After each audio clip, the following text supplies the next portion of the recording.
பிரம்ம ராட்சசனின் கோபம்.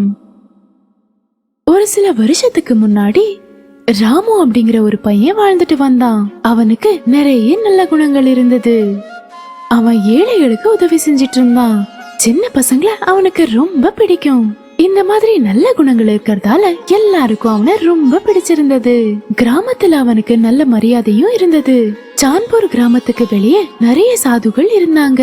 அப்புறம் அவங்க எல்லாம் பிரம்மதேவருக்கு பூஜை பண்ணிட்டு இருந்தாங்க. எப்பவும் அவங்க பக்தி மயமாவே இருந்தாங்க.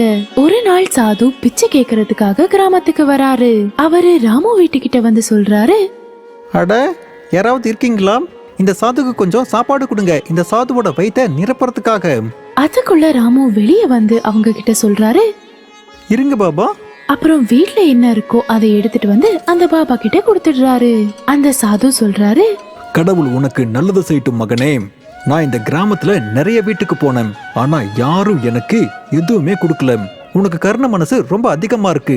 நீ எனக்கு ரொம்ப அதிகமா சாப்பாடு கொடுத்துருக்க, ஆனா உனக்கு கொடுக்கறதுக்கு என்கிட்ட எதுவுமே இல்லையே. ராமு சொல்றாரு, சாது பாபா, எனக்கு நீங்க கொடுக்கறதுக்கு உங்ககிட்ட நிறையவே இருக்கு. நீங்க எனக்கு நிறைய ஞானம் கொடுக்கலாம், அறிவை கொடுக்கலாம். நீங்க எனக்கு பிரம்மருக்கு தவம் இருக்கிறதா சொல்லி கொடுக்கலாம். நானும் உங்களை மாதிரி ஒரு பூசாரியாக ஆசைப்படுறேன். அப்போ சாது சொல்றாரு, சரி, ஆனா அதுக்கான சில நிபந்தனைகள் இருக்கு.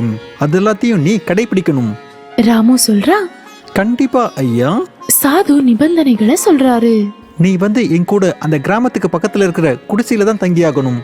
இந்த உலகத்துல இருக்கிற எல்லா மாயையும் நீ உன்னோட மனசுல இருந்து வெளியே எடுத்தே ஆகணும். பணம், பேரு, புகழ், அப்புறம் நீ எப்பவும் கல்யாணம் பண்ணிக்கவே கூடாது. உன் மனசுக்குள்ள எப்பவுமே ஒரு பொண்ணோட நினைப்பு வரவே கூடாது. நீ மனசளவுல ரொம்ப சுத்தமா இருக்கணும். ராமு சொல்றாரு, சரிங்க சாது பாபா, நீங்க என்ன சொல்றீங்களோ நான் அதுபடியே நடந்துக்கிறேன். இப்படி சொல்லிட்டு சாது பாபா கூடயே போயிடுறாரு. சாது பாபா ராமுவுக்கு பிரம்மரோட தவத்தை சொல்லி கொடுக்கறாரு. இப்படியே நாட்கள் கடந்து போகுது. அப்புறம் சாதாரண மனுஷனா இருந்த ராமு இன்னைக்கு ஒரு சாதுவா மாறிடுறாரு. இப்படியே கொஞ்ச நாள் போகுது. அப்புறம் பிரம்மதேவர் இவரால மனம் குளிர்ந்து ராமுவுக்கு எதிரில வராரு. அப்புறம் சொல்றாரு, இன்னைக்கு வரைக்கும் யாராலையும் என்னை இப்படி வர வைக்கவே முடியல. ஆனா உன்னோட பூஜை புனஸ்காரம் அப்புறம் உன்னோட முயற்சியால என்னை இங்க வர வச்சுட்டேன். அப்புறம் உன்னோட தவத்தால நான் இன்னைக்கு இங்க வந்திருக்கேன். உனக்கு என்ன வேணும் சொல்லு. சொல்லு ராமு. ராமு சொல்றாரு, கடவுளே, எனக்கு ஒண்ணுமே தேவையில்ல.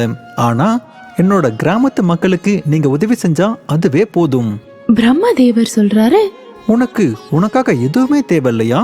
ராமு சொல்றாரு, இல்ல, எனக்கு எப்போ சந்தோஷம் கிடைக்கும்னா மத்தவங்க சந்தோஷமா இருக்கிறத பார்க்கும்போது. பிரம்மதேவர் சொல்றாரு, நான் உனக்கு ஒரு வரம் கொடுக்கறேன். நீ மத்தவங்களுக்கு உதவி செய்யும் போது உனக்கு சாப்பாட்டுக்கு எந்த ஒரு குறையுமே இருக்காது. இப்படி சொல்லிட்டு பிரம்மதேவர் மறைஞ்சு போயிடுறாரு. அப்புறம் ராமு ஏழைங்க கிட்ட போய் உதவி செய்ய ஆரம்பிக்கிறாரு. யாருக்கு என்ன தேவைப்பட்டாலும் இவர் அதை கொடுத்துட்டு இருந்தாரு. ஒரு பேய் ராமு இந்த மாதிரி நல்ல வேலைகளை செய்யறத பாத்துடுது. அப்புறம் மனசுலயே யோசிக்குது, எனக்கு இவனோட நல்ல வேலைகள் பிடிக்கவே இல்லை. இந்த ராமுவை நான் நல்ல வேலை செய்யறதுக்கு விடவே மாட்டேன். இவனோட இத்தனை வருஷ தவத்தை நான் உடனே கெடுத்துடுறேன். அப்புறம் அந்த பேய் ஒரு அழகான பொண்ணு ரூபத்துக்கு மாறிடுது. ஒரு நாள் ராமுவோட பார்வை அந்த பொண்ணு மேல படுது. அவர் அந்த பொண்ணை பார்த்து மயங்கிடுறாரு. ராமு அந்த பொண்ணை பார்த்து எல்லாத்தையும் மறந்துடுறாரு. அந்த பொண்ணை அப்பப்ப பார்க்க போயிட்டு இருந்தாரு. அப்போ திடீர்னு பிரம்மதேவர் அந்த இடத்துக்கு வராரு. ராமுவுக்கு கொடுத்த எல்லா சக்தியையும் திரும்ப வாங்கிக்கிட்டு அவருக்கு சாபம் கொடுத்துடுறாரு. அவரு ஒரு பிரம்ம ராட்சசனா மாறிடணும்னு, அப்புறம் அவரு எவ்வளவு சாப்பிடுறாரோ அவ்வளவு பசி அதிகமாகும் அப்படின்னு சொல்லிட்டு பிரம்மதேவர் அங்க இருந்து மறைஞ்சிடுறாரு. இப்போ ராமுவுக்கு அவரோட உடம்பு ஒரு பிரம்ம ராட்சசனோட உடம்பா மாறுது. அப்போ ராமு சொல்றாரு, காப்பாத்துங்க, எனக்கு என்ன நடந்துட்டு இருக்கு? ராமு அப்படியே மெதுவா ஒரு ராட்சசனோட ரூபத்துக்கு மாறிடுறாரு.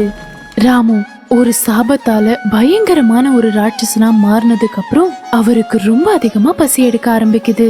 நகரத்துக்கு வந்து கிராமத்தாட்கள் எல்லாம் ஒரு பெரிய பாபா கிட்ட போறாங்க. அப்புறம் அந்த பாபாவுக்கு பிரம்ம ராட்சசரை பத்தி சொல்றாங்க. பாபா சொல்றாரு, நீங்க பயப்படுறதுக்கு எந்த ஒரு அவசியமும் இல்லை. அவனால உங்களை எதுவும் செய்ய முடியாது. நானும் உங்க கூட உங்க கிராமத்துக்கு வரேன். அப்புறம் பாபா அவங்களோட கிராமத்துக்கு வராரு. அப்புறம் அங்க ஒரு பூஜையை செஞ்சு அந்த பிரம்ம ராட்சசனை ஒரு ஆலமரத்துல கைது செஞ்சு வச்சிடுறாரு. அப்புறம் எல்லாருக்கும் சொல்றாரு, என்னைக்காவது யாராவது இந்த அரச மரத்தை வெட்டிட்டாங்க அப்படின்னா அன்னைக்கு இந்த பேய் இந்த இடத்துக்கு கண்டிப்பா திரும்ப வந்துரும். கொஞ்ச நாட்களுக்கு எல்லாமே நல்லா இருந்தது. ஆனா சிட்டிக்கு போறதுக்கு ஒரு புது ரோடு கட்ட வேண்டியதா இருந்தது. அந்த ரோடு கட்ட போற வழியில நடுவுலயே இந்த ஆலமரம் இருந்தது. அப்போ அந்த ரோடு கட்ட போற இன்ஜினியர்ஸ் அவங்களுக்குள்ள இப்படி பேசிக்கிறாங்க. இது இப்படி நடுவுல வரதால நாம இதை கண்டிப்பா வெட்டியே ஆகணும், இல்லைன்னா நம்மளால நடுவுல ரோடு போடவே முடியாது. ஆனா அந்த இன்ஜினியர்ஸ்க்கு தெரியாது இங்கதான் அந்த பிரம்மராட்சசன் இருக்கான்னு. அங்க நடந்த எந்த விஷயமும் இன்ஜினியர்ஸ்க்கு தெரியாம இருந்ததால அவரு அங்க வேலை செய்யறவங்களுக்கு மரத்தை வெட்ட சொல்லிடுறாரு. அவங்க அந்த மரத்தை வெட்டின உடனே அவங்களுக்கு நாலா பக்கமும் யாரோ சிரிக்கிற சத்தம் கேட்டுட்டு இருந்தது.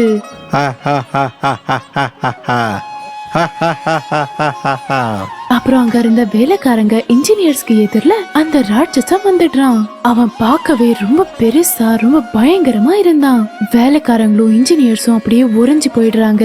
அப்போ அந்த ராட்சசன் சொல்றான், எனக்கு ஜில்லுன்னு கொஞ்சம் ரத்தமும் அப்புறம் கொஞ்சம் சதையும் வேணும். எல்லாரும் அதை கேட்டு பயந்துடுறாங்க. அங்க என்ன நடக்குதுன்னு எல்லாரும் பார்த்துட்டு இருந்தாங்க. அப்போ ராட்சசன் சொல்றான், இப்போ ஆரம்பிக்க போகுது சாவுக்கான நேரம். அப்புறம் சிரிக்கிறான்.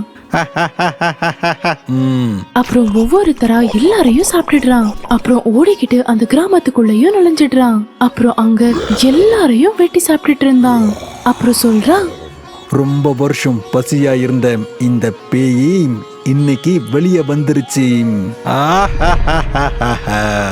எல்லா கிராமத்தாளுங்களையும் சாப்பிட்டுடுறான். ஆனா ஒரே ஒரு பையன் மட்டும் தப்பிச்சிடுறான். அவனும் அங்க இருந்து ஓடிடுறான். அப்புறம் ஓடி சிட்டிக்கு போய் பாபாவை சந்திக்கிறான். பாபா கிட்ட நடந்த எல்லா விஷயத்தையும் சொல்லி அப்புறம் எல்லாரும் இறந்து போறத பத்தி இப்படி சொல்றான். இவ்வளவு நாள் கிராமம் இருந்த இடத்துல இன்னைக்கு சுடுகாடு இருக்குது. அங்க எல்லா பக்கமும் பொணந்தா இருக்கு. இதையெல்லாம் கேட்டு பாபா சொல்றாரு, இங்க பாரு மகனே, இறந்து போனவங்களை நம்மளால திரும்ப கொண்டு வரவே முடியாது. ஆனா உயிரோட இருக்கிறவங்கள நம்மளால காப்பாற்ற முடியும். அந்த பிரம்ம ராட்சசனை உடனே தடுத்து நிறுத்தி ஆகணும் மகனே, இல்லைன்னா அந்த ராட்சசனுக்கு பசி அதிகமாயிடுச்சுன்னா அவன் நகரத்துக்கு வர ஆரம்பிச்சிடுவான். நான் உனக்கு ஒரு தீர்வு சொல்றேன், ஆனா நீ இதை தனியா தான் பண்ணியாகணும் மகனே. சொல்லுங்க பாபா, நான் என் கிராமத்தாளுங்க அப்புறம் என் குடும்பத்தாளுங்க சாவுக்கு பழித்தீக்கிறதுக்காக நான் என்ன வேணாலும் செய்வேன். அது என்ன தீர்வுன்னு என்கிட்ட சொல்லுங்க. அந்த பிரம்ம ராட்சசனை சாகடிக்கிறதுக்கு என்ன பண்ணணுமோ நான் அதை பண்றேன்.